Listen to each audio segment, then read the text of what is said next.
The Supreme Court has just ignited the most devastating political firestorm in Britain's modern history. In a ruling that has sent shockwaves through Westminster, judges have ordered Prime Minister Keir Starmer to resign immediately, branding his actions as a betrayal of public trust, so severe it threatens the very foundations of democracy. The man once hailed as Labour's great reformer, a figure who promised integrity and honesty after years of Tory scandals, now stands accused of corruption, hypocrisy, and outright abuse of power. This is not simply a political scandal, it is the dramatic collapse of a leader's career in real time, a rise built on promises of integrity and a fall fueled by greed, deception and arrogance. The question tearing through the nation tonight is simple. Will Starmer obey the court's demand and step down, or will he plunge Britain into chaos in a desperate attempt to cling to power?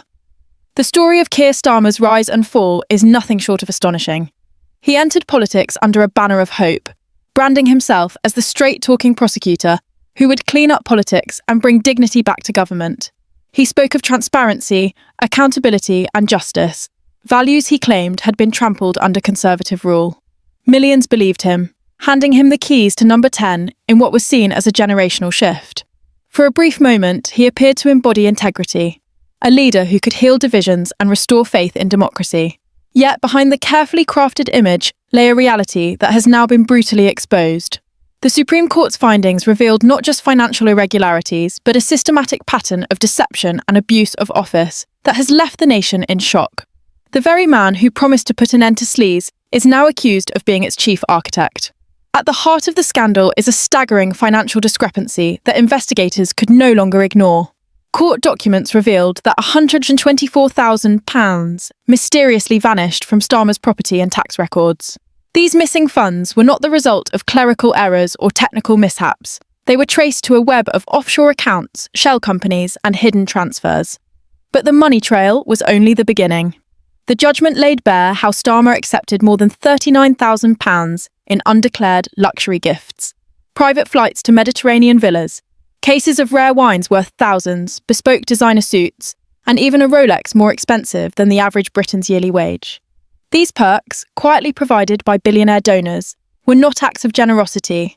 They were calculated investments in a prime minister willing to bend the rules. The hypocrisy is staggering.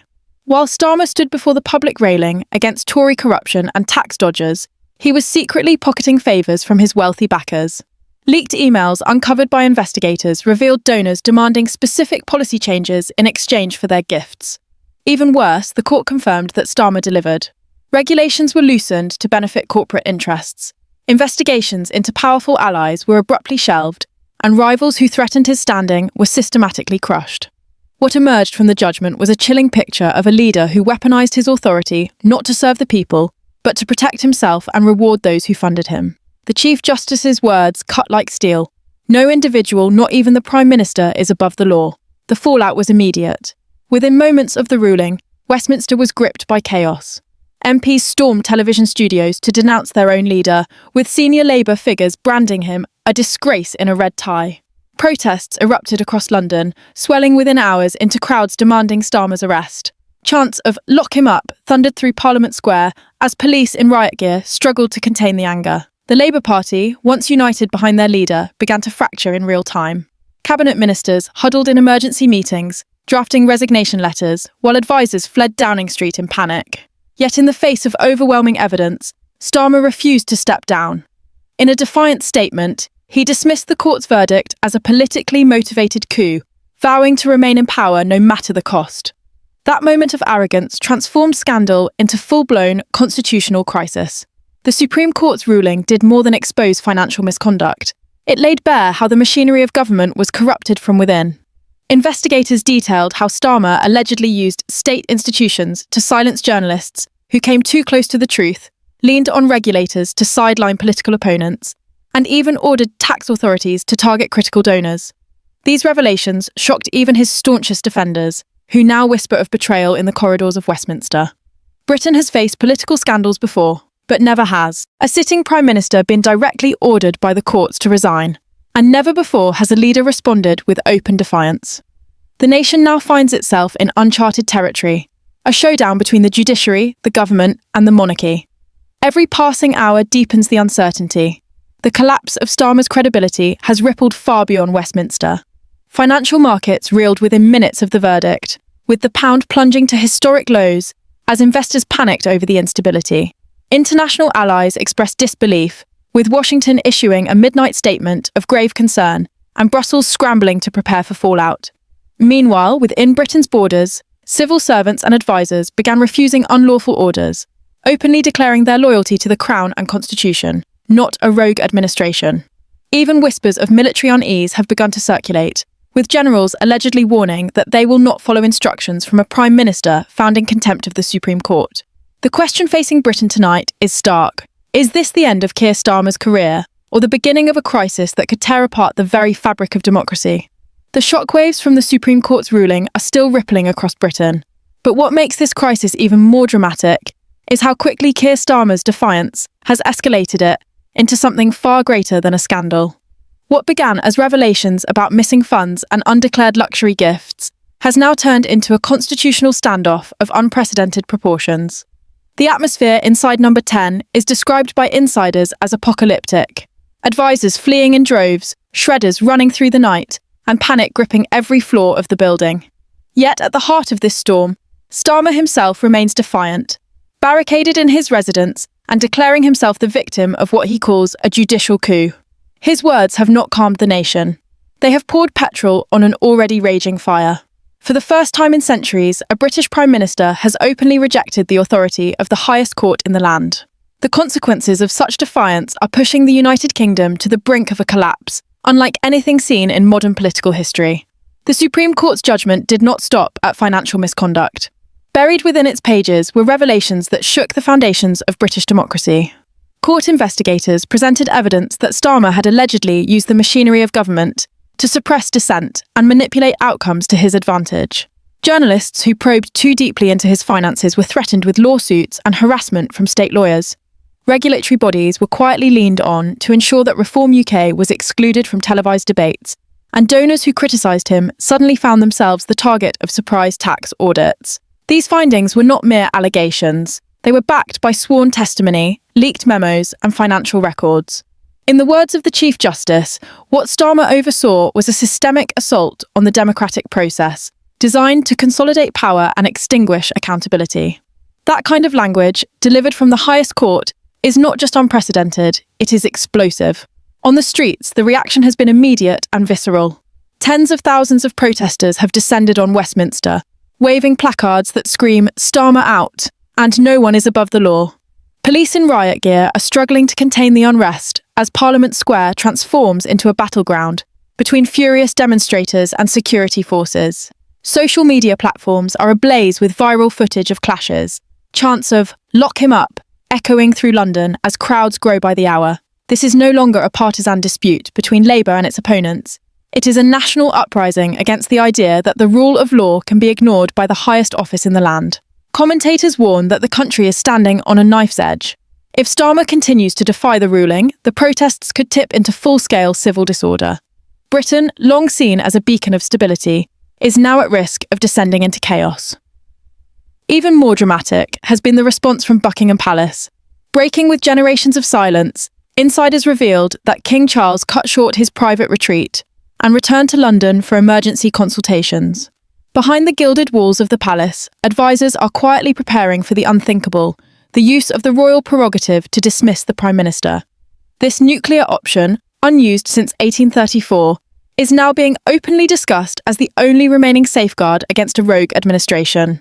Historians, legal scholars, and constitutional experts are warning that Britain is teetering on the edge of a constitutional earthquake. The thought of Crown and Commons colliding head-on in the 21st century has sent shockwaves through political circles, with some describing it as the gravest constitutional crisis since the English Civil War. The Archbishop of Canterbury has even weighed in, reminding the nation from his pulpit that no leader, however powerful, is above God's law. The collapse of Starmer's authority is accelerating by the hour. Senior Labour MPs have begun resigning live on air, denouncing their leader as a liability and demanding immediate elections. One MP, visibly shaken, told reporters outside Parliament, "He has betrayed everything we stood for." Cabinet ministers, once loyal, are now breaking ranks, drafting no-confidence letters and preparing to abandon him before they are dragged down with his scandal. Civil servants are in open revolt, refusing to carry out his instructions. Permanent secretaries have even restricted his access to sensitive state functions, warning that they will not obey unlawful orders. In one chilling account, an official was quoted as saying, "We serve the Crown and the Constitution, not a rogue Prime Minister." The machinery of state, once at Starmer's command, is now grinding into resistance against him. The financial consequences of this crisis are equally severe. Markets have reacted with panic, sending the pound into freefall and triggering warnings from global financial institutions.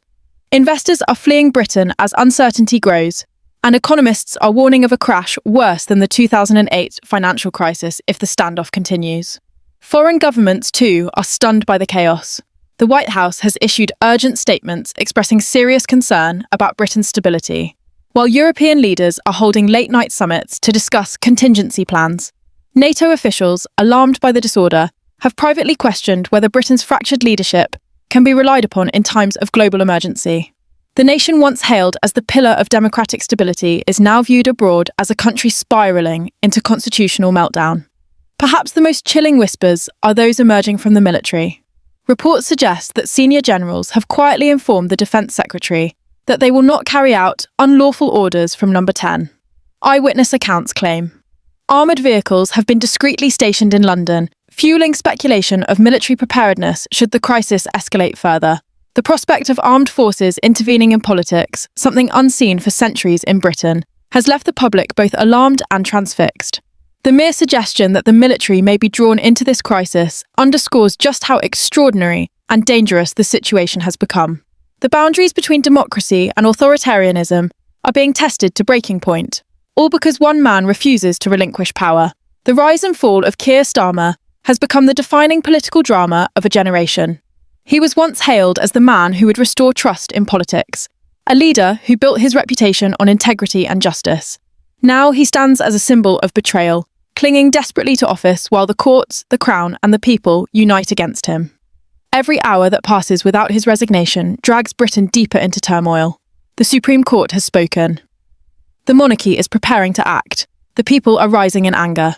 Yet Starmer, cut off from authority and stripped of legitimacy, remains in defiance, barricaded within the walls of Number 10. The stage is set for a confrontation that will decide not only his fate, but the very future of British democracy. As the storm surrounding Keir Starmer escalated, the atmosphere in Westminster grew even darker. The Supreme Court's intervention was no longer just a legal matter, but a catalyst that unleashed a political earthquake, shaking the very foundations of Labour's leadership. Inside the corridors of Parliament, whispers turned into open declarations. Starmer's reign had collapsed into chaos, and now the machinery of the British state was seemingly aligning against him. What once appeared as a calculated strategy to push Labour into a dominant position had disintegrated into scandal, betrayal, and an open confrontation between the judiciary and the political class. The weight of the court's call for resignation hung heavily, painting Starmer not as a figure of control, but as a leader clinging desperately to a position slipping from his grasp.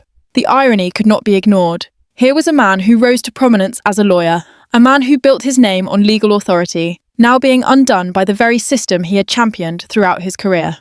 The cracks within the Labour Party grew into deep fractures. Senior MPs, who once backed Starmer's every word, began issuing statements of disapproval, carefully worded yet piercingly clear. The unity he once claimed was splintering, and it was doing so on live television for the entire nation to see. Every resignation, every leaked email, and every defection to rival parties added another nail into the coffin of his leadership. Commentators described it as a slow-motion implosion, but for Starmer, it felt like an avalanche, fast, brutal, and unstoppable. The nation, already weary of political games, watched with a mix of shock and inevitability. For years, Starmer had promised stability, yet here he was presiding over the most unstable chapter in Labour's modern history. The sense of betrayal was not confined to the halls of Parliament. Ordinary citizens, who had placed fragile hope in his pledges, now voiced outrage over broken promises and hidden agendas. In this charged climate, the Supreme Court's voice became even more potent. Their message was not cloaked in political language, but delivered with the force of legal authority. A resignation was not a matter of choice, but of necessity. Constitutional scholars weighed in, suggesting that Starmer's position was no longer sustainable. Some argued this was unprecedented, a Supreme Court moving with such pressure against an active party leader, but others insisted it was the inevitable result of crossing lines that could not be blurred. His critics declared that his downfall was self-inflicted, a mixture of arrogance, secrecy, and an obsession with control that blinded him to the backlash building just beneath the surface. His defenders, though dwindling in number, argued that this was nothing more than a political coup dressed in legal robes. Either way, the message was clear. The court had struck a blow that could not be ignored, and the effects were rippling through every layer of government. As this crisis deepened, the media turned the spotlight mercilessly onto Starmer. Front pages splashed with headlines declaring his rise and fall, comparing him to leaders of the past who had met spectacular ends. Broadcasters dissected every misstep, replaying moments when he appeared confident, only to contrast them with footage of his current distress. The image of a man unraveling under pressure dominated the news cycle, creating a narrative that was as gripping as it was damning. It was not just about politics anymore. It was about legacy, reputation, and history's judgment. Would Starmer be remembered as the man who nearly reshaped Labour into a powerhouse, or as the man who dragged it into turmoil and left it broken? The answer seemed to edge closer with every passing hour, and the nation was glued to the unfolding drama. Meanwhile, rival figures inside Labour began circling. Potential successors smelled opportunity, and whispers of leadership contests filled the air. The vultures of ambition were circling over Starmer's wounded leadership, each ready to seize the chance to rise from his ashes. Figures who had remained silent for months suddenly began granting interviews, carefully positioning themselves as the saviours Labour desperately needed. What made this even more devastating for Starmer was that he could see it all happening, yet he could do nothing to stop it. Every attempt to assert control backfired, every speech seemed weaker than the last, and every denial only highlighted his desperation. He was no longer steering the ship. He was a captain abandoned by his crew, left to weather the storm alone. But the greatest shock was yet to come. As Parliament braced for what many called the final showdown, insiders leaked reports that the Supreme Court was preparing additional measures, steps that could make Starmer's position utterly impossible to defend. The idea that Britain's highest court could effectively force the resignation of a political leader sent tremors through the establishment. Was this the beginning of a new chapter in British politics, where the law would directly intervene in leadership crises? Or was this simply the climax of one man's disastrous miscalculation? Regardless of the interpretation, the outcome was unavoidable. The days of Starmer's leadership were numbered, and Britain was witnessing history in real time.